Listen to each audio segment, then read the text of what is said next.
Hi guys, chapter 11, we talk about retailers, which we are now in another P, which is place in marketing mixes. Let's talk about place for one more time after last chapter, chapter 10. After we understand our customers' insight and product offerings, we now then push our product or services into our value delivery network to make sure that our customer can easily purchase it in both online and offline basis. The chapter also talks about wholesaler, but we tend to build our foundation from retailer first to get real purchase intention of our customers. We have the word which is called touch points. Touch points are the places where we can insert our marketing communication message in each steps to remind our product or our brand existence to make sure that customer have a chance to think about us and make a purchase decision along the journey. We also have this word called POS, which stands for point of sale, which means the journey that we can put our ads on to make them think of us.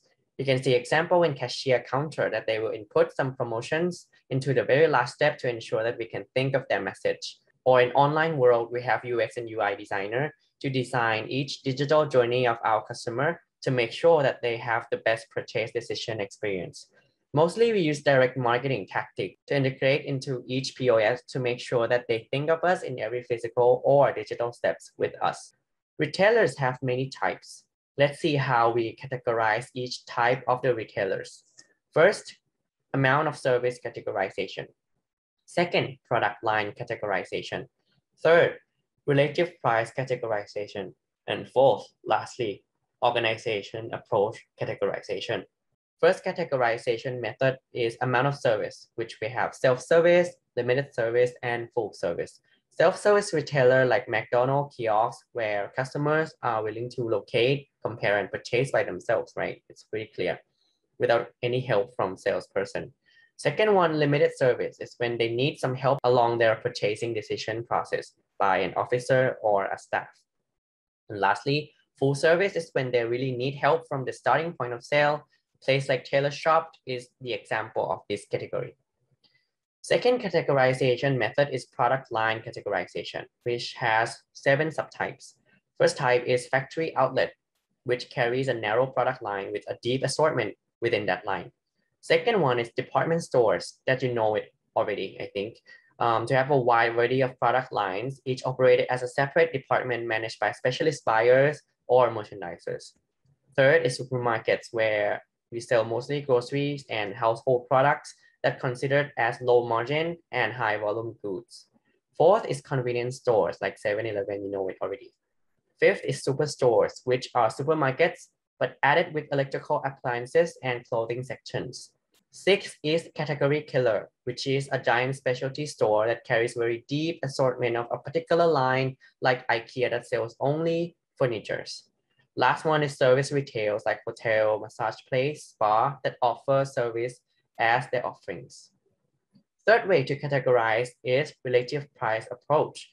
We can divide into 2 subtypes, which are discount store and off-price retailer.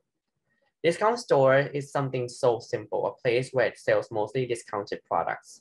But for off-price retailers, we can separate it into factory outlet that carries the manufacturer's surplus or discontinued irregular goods for a super cheaper price. And warehouse club is where it offers cheaper price for members that pay annual fee. Last categorization method is organization approach categorization, which we have 3 subtypes. Last categorization method is organization approach, which we have 3 subtypes. First one, corporate chain that has 2 or more outlets in the same controlled entity. The second one is voluntary chain, which is a wholesaler sponsored group of independent retailer that engages in group buying and common merchandising. And lastly, franchising, which is the contractual bond of franchisor that owns the brand and franchisee who buys the right to own and operate 1 or more units in the franchise system. Last bit is that we have to use STDP strategy, if you remember, segmenting, targeting, differentiating, and positioning to create a retailing strategy for a specific group of customer. Also, we have to select the right blend of marketing mixes, being product, price, place, and promotion to make sure we are success in retailing business. After we understand the principle of retailing and wholesaling, let's do our Google form. Thank you.